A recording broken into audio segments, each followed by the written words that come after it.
खुदा की मेहरबानियों से जो जर्नी की तरफ की यात्रा है उसे हम पूरा कर रहे हैं और आगे बढ़ते चले जा रहे हैं। रोज़ बरोज़ चलते हैं और खुदा की बरकतों में हम लोग आगे बढ़ रहे हैं। खुदा के इकलौते बेटे मसीहा के आने की खुशखबरी जो है वो लोगों को दी जा रही है और बहुत दिनों से मैं और आप इसमें शरीक हैं।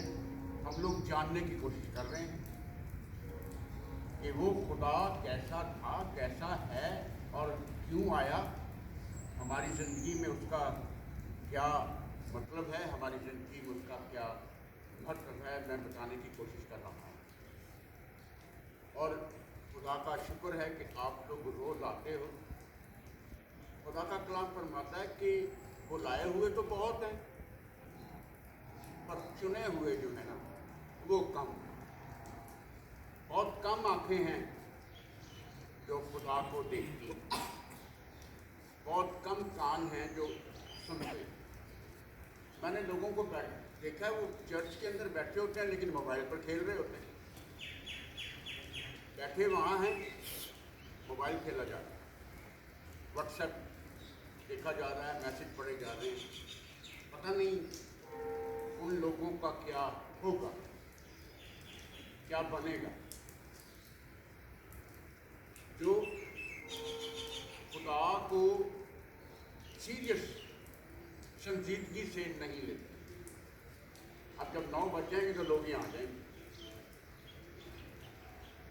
8:30 इबादत का वक्त है तो हमें 8:30 आना है। आप लोगों को छोड़ 3-4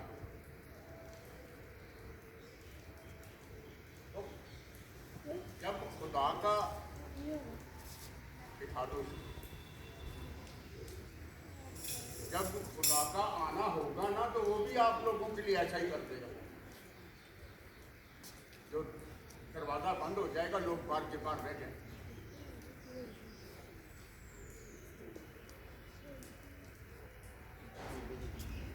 जब खुदा का बेटा इस जहां में आया ना तो सारे संसार में एक धूम मच गई कि एक राजाओं का राजा जो है ना वो पैदा हुआ, बादशाहों का बादशाह जो है वो इस जहां में पैदा हुआ। तो जितने राजा लोग थे ना वो घबरा गए, वो परेशान हो गए कि ये कैसा मामला है, राजा तो हम हैं और हमारे ऊपर कौन सा राजा है, राजाओं का राजा।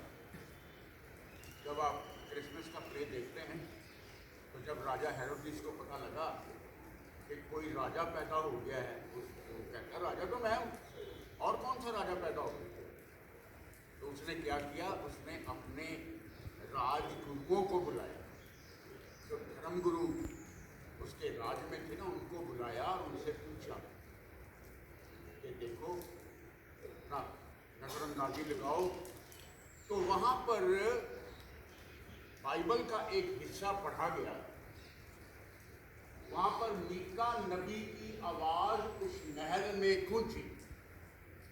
जब उन्होंने पवित्र शास्त्र खोला ना राजा को बताने के लिए, तो वो मीका नबी का हिस्सा निकला और मीका की ही आवाज़ उस महल में गूंजी कि हे बेतलहम, तू शहरों में, संसार में, यहूदिया के देश में सबसे छोटा सा नगर है, पर तुझ में से एक अधिपति निकलेगा जो राजाओं का राजा हो।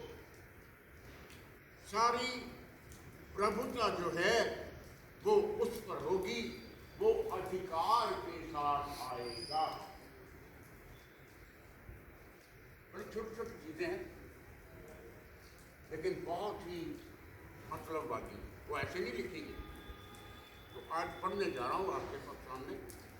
मीका की पुरजोर आवाज के साथ खुदा के आने से पहले, मसीहा के आने से पहले उसने एक विजन देखा, उसने खुदा को देखा, उसने खुदा की आवाज को सुना और उसे बताया गया कि लिख ले कि बैतलहम, तू जो छोटा सा इलाका है, तुझे कोई गिनता नहीं है, तेरी कोई इंपॉर्टेंस नहीं है, पर तुझ में से एक अधिपति निकलेगा जो पूरे संसार पर राज्य करे। पढ़े मीका की किताब, उसका 5वां अध्याय है, उसकी दूसरी आयत का पहला,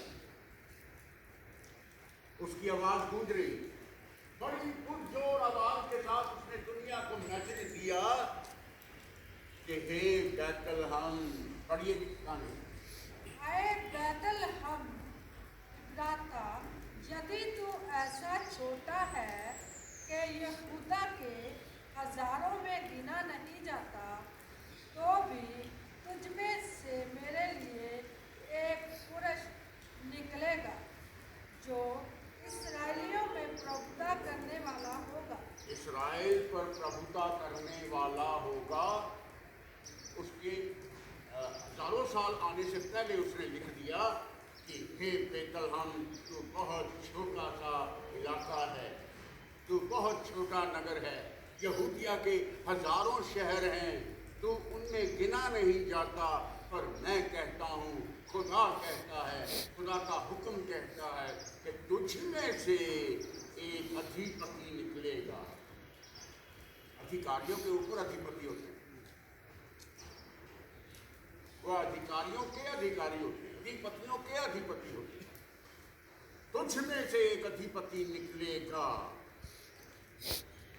बैतलहम नॉट इम्पॉर्टेंट, कोई जानता नहीं था, लेकिन जब मसीहा आया ना वहां पर, तो सारा संसार उसको जानने लगा, तब से जिक्र होने लगा बैतलहम की जर्नी, कैसा दूर समा, बैतलहम बैतलहम बैतलहम बन। कोई जानता नहीं था, कोई पहचानता नहीं था, कोई नाम नहीं था, तो भी तुझ में से एक अधिपति निकलेगा जो पूरे इस्राएल पर प्रभुता करेगा। खुदा का कलाम है, और खुदा, मैंने कई बार पहले कहा है, खुदा अपने बंदों के कहे गए शब्दों का मान रखता है। जो कह दिया सो कह दिया। अब आगे आप देखेंगे कि इस नबी का कहा हुआ कैसे पूरा होता है। बड़ी अजीब कहानी है, बड़ा अजीब दास्तान, कैसे खुदा ने इन सारे इंतजाम को किया। आगे 4वीं आयत में लिखता है, और वह यहोवा परमेश्वर की दी हुई ताकत उसके अंदर होगी, उसके अंदर सामर्थ होगी, उसके अंदर सच्चाई, उसके अंदर आशीषें, उसके अंदर बरकतें, उसके अंदर बहुतायत की जिंदगी होगी। He will be a combination of many blessings. पढ़िए जी कहानी का 4वीं आयत। और वह खड़ा होकर यहोवा की दी हुई शक्ति से और अपने परमेश्वर यहोवा के नाम के प्रताप से उनकी चरवाही यीशु मेरा चरवाहा है, मुझे कुछ घटी ना होगी। उस चरवाहे का जिक्र हो रहा है। यहोवा परमेश्वर की दी हुई ताकत, दी हुई सामर्थ और परमेश्वर के नाम के प्रताप से। आपने तो उसका नाम ही नहीं जाना, तो उसका प्रताप कैसे जानेंगे? यहां पर लिखा हुआ उसके नाम के प्रताप से, उसके नाम के महत्व से। आपने तो नाम ही नहीं जाना, तो उस नाम का प्रताप जो है, उस नाम में छिपी हुई ताकतें जो हैं, वो कैसे जानोगे? यहां पर लिखा हुआ है, और परमेश्वर की दी हुई ताकत, सामर्थ और परमेश्वर के नाम के प्रताप से, उस नाम में छिपी हुई बरकतों से, उस नाम में छिपी हुई आशीषों से। तभी तो कहते हैं कि जो कुछ मांगा तेरे नाम में मांगा, तेरे नाम में मांगते, उसके नाम ने आपको जिंदगी दी। उस नाम को अपने शरीर में, अपने जिस्म में, अपने मन में समा ले। उसके नाम के प्रताप से वो उनकी चरवाही करेगा, वो आप लोगों का चरवाहा हो जाएगा। खुदावन मेरा चौपान है, मेरा चरवाहा है, मैं किससे डरूं, किसकी शहवत। खुदावन मेरा चौपान है, मुझे हरी हरी चराइयों में ले जाता है, मुझे मीठे जल के सोते के पास बिठा लेता है। वो उनकी चरवाही करेगा और वो सब सुरक्षित रहेंगे। ऐसा लिखा वह सुरक्षित रहेंगे क्योंकि अब वह पृथ्वी की शोर तक महान ठहरेगा। वो जमीन की सरहदों तक, जमीन के एक कोने से लेकर के दूसरे कोने तक लिखा हुआ है कि वो महान ठहरेगा। आप उसकी महानता को जानिए। मैं जिक्र कर रहा हूं बैतलहम। हे बैतलहम, तुझ में से तू एक छोटा नगर है, तेरी इंपॉर्टेंस ज्यादा हो जाएगी। तुझ में से वो महान राजा जो है वो पैदा होगा। आज बताना चाहता हूं कि उस बैतलहम में तो कुछ था ही नहीं।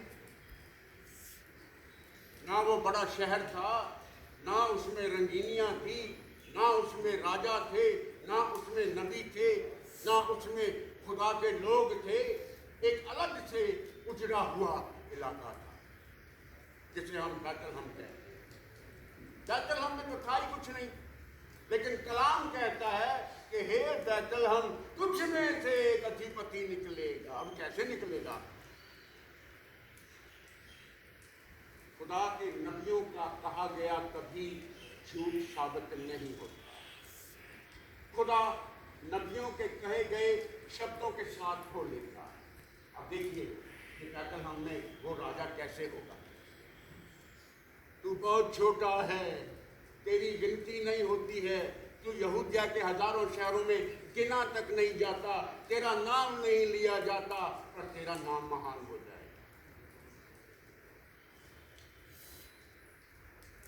बैतलहम में तो कुछ दिखाई नहीं देता, पर खुदा का नबी मीका पुरजोर आवाज से कहता, हे बैतलहम, तुझ में से एक अधिपति निकलेगा, प्रभुता उसके कांधों पर होगी, वो एक छोर से दूसरे छोर तक महान ठहरेगा।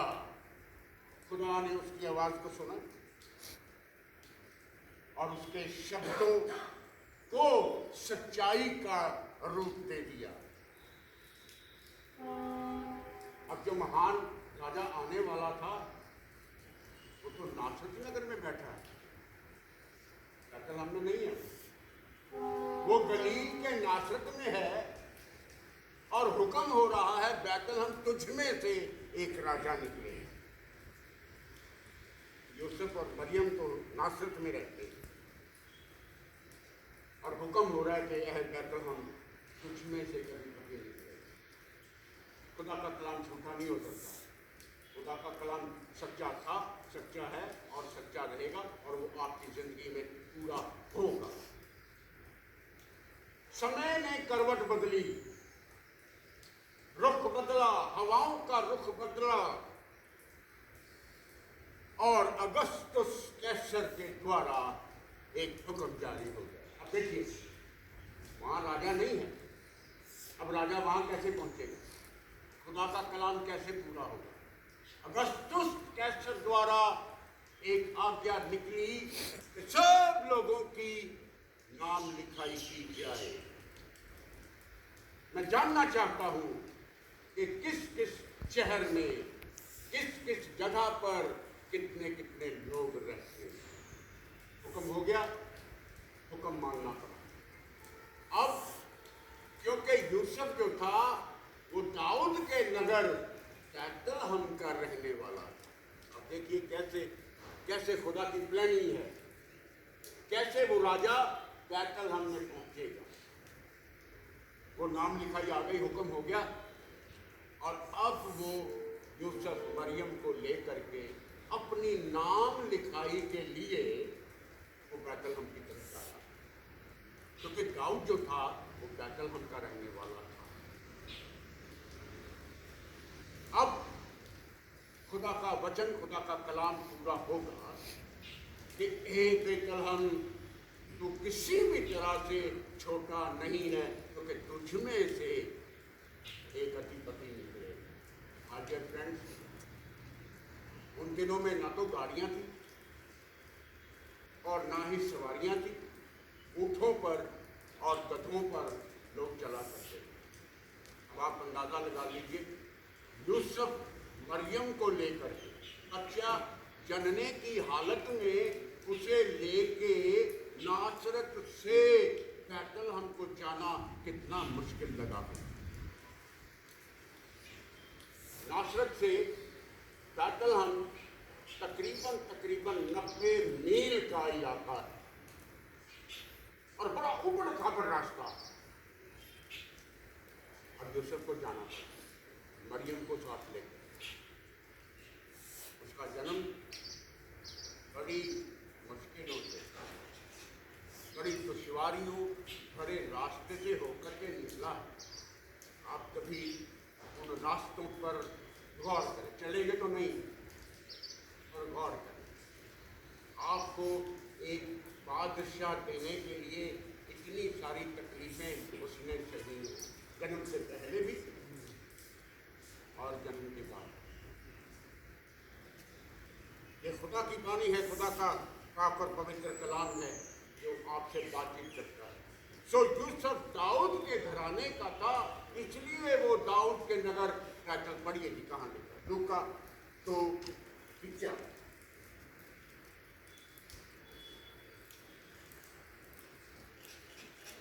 हाँ जी। अतः यूसुफ भी इसलिए कि वह दाऊद के घराने और वंश का था, गलील के नासरत नगर से यहूदिया में दाऊद के नगर बैतलहम को गया। नाम लिखवाने के लिए गया। इसको भी नहीं पता था कि आगे क्या होने वाला है, क्या होगा, कैसे होगा। बस वो चल पड़ा। हुक्म हुआ, हुक्म के ताबेदार चलने लगते। जब हुक्म हो जाता है तो फिर हमें रुकना नहीं चाहिए। हुक्म की तामील हमारे लिए अच्छा ही पैदा करती है, हमारे रास्तों को अच्छा बना देती है। वो मरियम इस हालत में भी चल करके और बैतलहम में पहुंची। यूसुफ का साथ नहीं छोड़ा, दोनों साथ साथ साथ साथ चलते चले गए। क्योंकि लिखा हुआ है, यूहन्ना नबी की किताब निकाली, उसका 7वां अध्याय है, उसकी 42 आयत, कि क्या पवित्र शास्त्र में ये नहीं लिखा कि मसीहा जो आने वाला है वो बैतलहम गांव से आएगा। ये खुदा की बानी है, खुदा का पाक और पवित्र कलाम है, कैसे झूठा हो सकता? इसको मिल जाए पढ़। क्या पवित्र शास्त्र में ये नहीं आया कि मसीह दाऊद के वंश से और बैतलहम गांव से आएगा? आएगा कंस्ट्रक्टिव वर्ड है कि वो बैतलहम से आएगा। आदमी की क्या मजाल है कि वो खुदा का हुक्म ना माने। जो कह दिया सो कह दिया, जो लिख दिया सो लिख दिया, जो सुनाया गया वो सुना दिया। खुदा का कलाम है, खुदा की वाणी लिखा हुआ है कि वो बैतलहम से आएगा। खुदा अपने किए गए वादों को कभी नहीं भूलता है, वो पूरा करता है। माय डियर फ्रेंड्स, हम धीरे धीरे धीरे धीरे नासरत से बैतलहम की तरफ बढ़ रहे हैं।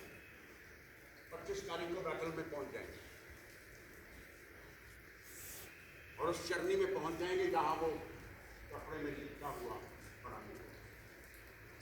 राजाओं का राजा, बादशाहों का बादशाह, देवताओं का देवता, ईश्वरों का ईश्वर, कपड़े में लिखा हुआ आपको चरनी में पड़ा हुआ है। 3 दिन इस पर भी बात करेंगे।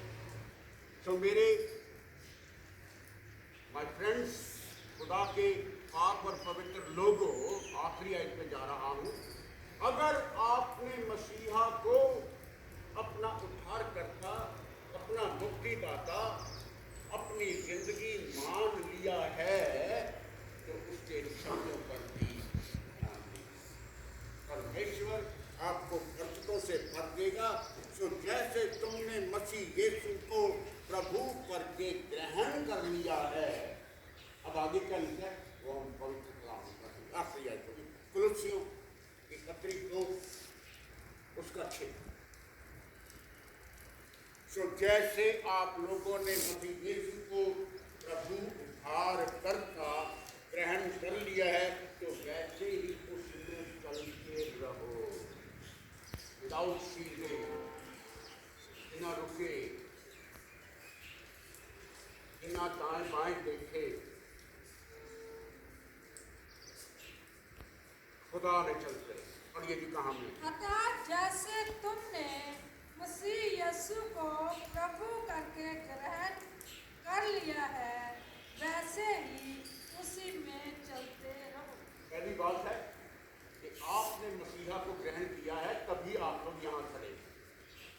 और हम उस यात्रा में हैं कि हम खुदा के बेटे के पास पहुँच जाएं, हम उससे जाकर छू लें, हम अपना नजराना शुक्राना उसको पेट में दे देंगे। सोना चांदी तो देनी चाहिए, आप ही आ जाएंगे तो काफी। पहली बात कि आप उसी में चलते रहो। दूसरी बात, उसमें जड़ पकड़ते चलो। तीसरी बात, उसमें आगे बढ़ते चले जाओ। चौथी बात, और जो कुछ तुम्हें सिखाया गया है वैसे ही विश्वास में मजबूत होते चले जाओ। और आखिरी आए, अत्यंत धन्यवाद करते जाओ। अत्यंत का मतलब होता है बहुत ज्यादा धन्यवाद करते जाओ। धन्यवाद है तेरा, we thanks to the God. हम तेरा शुक्र अदा करते हैं, हम तेरी शुक्रगुजारियाँ करते हैं, हम अपनी जिंदगी को तेरे सामने लाते हैं, हम अपने दिलों को, खाली दिलों को तेरे पास लाते हैं। आगे बंद करते हैं, हाथ जोड़, हम खाली मनों को तेरे सामने लाते हैं सब, ताकि तेरी आशीष और तेरी बरकत वो हमने भरपूरी से काम करें। खुदावन हमें बल और बुद्धि देना कि हम तेरे बताए गए रास्तों पर चलते चले जाएं, तुझ में जड़ पकड़ते जाएं, तुझ में आगे आगे आगे बढ़ते चले जाएं, और जो कुछ तूने हमें सिखाया है उसमें विश्वास के साथ मजबूत होते जाएं, और तेरा शुक्रिया शुक्रिया और शुक्रिया करते चले जाएं। उस खुदा के बेटे मसीहा के नाम से तो हमें ये मांगना है। हमारे पास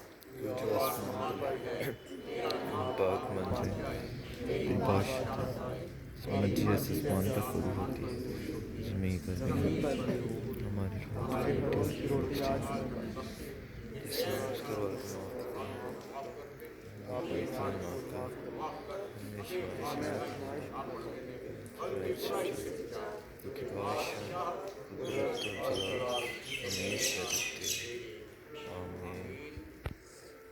आशीष और बरकत के लिए आपके हाथ उठ जाने चाहिए।